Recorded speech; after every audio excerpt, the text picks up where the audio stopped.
Le mercredi 30 août dernier, le peuple congolais s'est réveillé horrifié, affligé, mortifié au vu des effroyables images de massacres perpétrés à Goma et qui font froid dans les dos jusqu'aujourd'hui.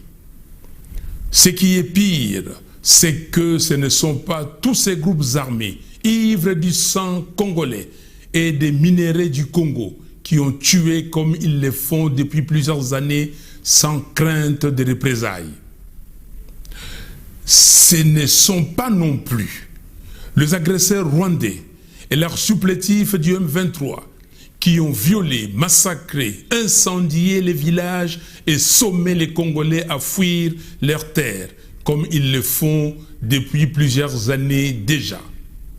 Mais ce sont les militaires de la garde républicaine congolaise qui ont froidement et lâchement massacré nos compatriotes qui voulaient tout simplement manifester pour dénoncer l'occupation de notre territoire par le Rwanda, tout en regrettant vivement la passivité des forces de la MONUSCO. Le mercredi 30 août 2023 est un jour que nous n'oublierons jamais. En cet instant si grave et si douloureux, où le peuple congolais ne sait plus à quel saint se vouer, parce que massacré à la fois par les étrangers et par ceux-là même qui sont censés assurer sa sécurité. J'adresse de nouveau en son nom la compassion, l'affection et la sollicitude de la patrie aux familles et aux proches éplorés. À partir d'aujourd'hui, le monde doit savoir que le peuple congolais est en danger de mort. Le sang et les larmes des Congolais ont trop coulé. Le Conseil de sécurité des Nations Unies est obligé de prendre des mesures énergiques. Car comment voulez-vous qu'il en soit autrement quand le pouvoir tue comme des chiens les populations qu'il est censé protéger? L'ONU doit aujourd'hui prendre des mesures aussi radicales que décisives afin de retirer la MONUSCO et envoyer une autre mission avec des forces combattantes pour restaurer la paix au Congo. Aussi, les éléments de l'East Africa Community doivent quitter le sol congolais car certains de ses membres sont la cause de la déstabilisation du Congo. Je l'ai dit et j'insiste, le Conseil de sécurité des Nations Unies a un devoir d'action. Agir aujourd'hui puissamment dans les Grands Kivu et en Ituri contre toutes ces barbaries sans nom, c'est être fidèle aux prescrits du chapitre 7 de la Charte des Nations Unies. Et se conformer à cette charte, c'est être fidèle à la raison d'être de l'Organisation des Nations Unies.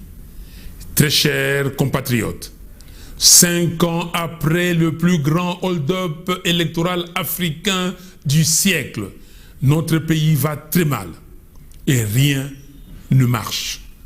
Quand on voit la légèreté avec laquelle les institutions de l'État regardent tous les signaux qui assombrissent le ciel de notre patrie et qui risquent de conduire le pays à un chaos aux conséquences incalculables, comment ne pas faire le constat que le Congo est miné au sommet de l'État par des forces centrifuges qui travaillent à sa balkanisation.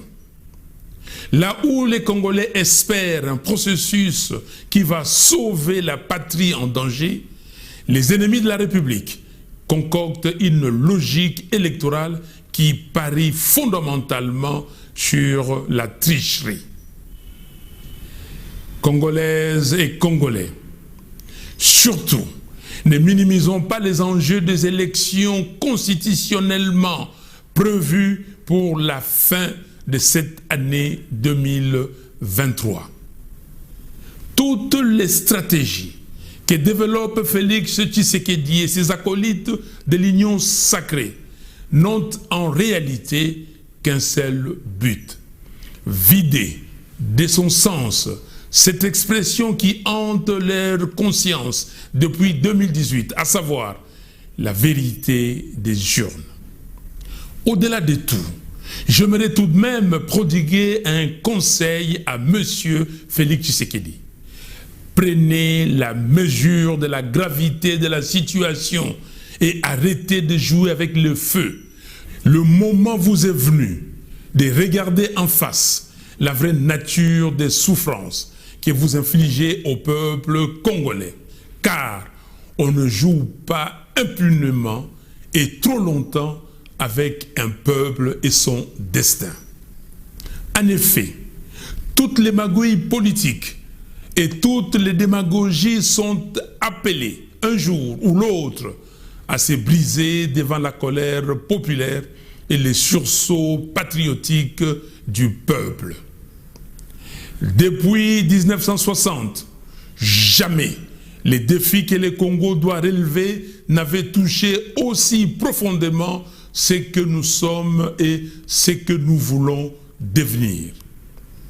Très chers compatriotes, le chef des confessions religieuses et particulièrement la conférence épiscopale du Congo, ainsi que les autorités spirituelles de l'Église du Christ au Congo, ont compris que ce qui couvre dans notre pays, c'est un chaos général aux conséquences apocalyptiques. Aussi, à corps et à cri, ils ont demandé l'audit du fichier électoral. Ils ont proposé l'audit citoyen du fichier électoral et ils appellent à l'inclusivité du processus électoral, à la proclamation des résultats bureau par bureau afin de corriger des erreurs du passé et consolider la jeune démocratie congolaise. Conscient que le peuple congolais place un immense espoir dans ce nouveau cycle électoral et dans le fait que son choix soit cette fois-ci respecté et convaincu que le processus électoral tel qu'il est mené par M. Denis Kadima présage une nouvelle crise post-électorale. Je ne pouvais pas laisser cette noble et patriotique bataille de nos chefs spirituels se diluer dans le flux médiatique sans lui donner plus de relief. Voilà pourquoi je prends la parole aujourd'hui pour féliciter et remercier chaleureusement les églises catholiques et protestantes, sans oublier certains partenaires internationaux du Congo qui ont rejoint cette bataille pour un processus électoral transparent et crédible. Au nom du peuple congolais qui souffre en espérant que les élections apportent au pays la paix, le relèvement social et la prospérité de l'économie nationale, je salue les combats de l'Église catholique et de l'Église du Christ au Congo pour la recherche de la cohésion sociale comme gage d'un processus électoral sain et extincteur des périls qui menacent la survie de notre pays. Je me permets de leur redire ici, par ces mots, que je veux solennels et au nom du peuple congolais tout entier, combien nous sommes fiers d'eux, fiers des valeurs d'intégrité, de vérité, d'amour du prochain et d'exhortation à l'unité nationale et au sursaut patriotique qu'ils portent. J'ai entendu leur appel et celui du peuple congolais.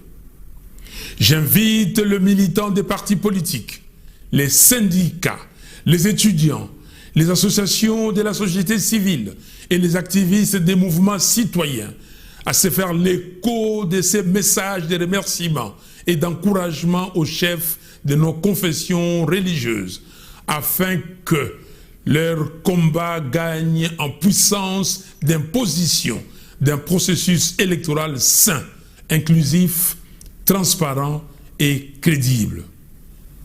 Vive la République démocratique du Congo, une, indivisible, en paix et en prospérité économique.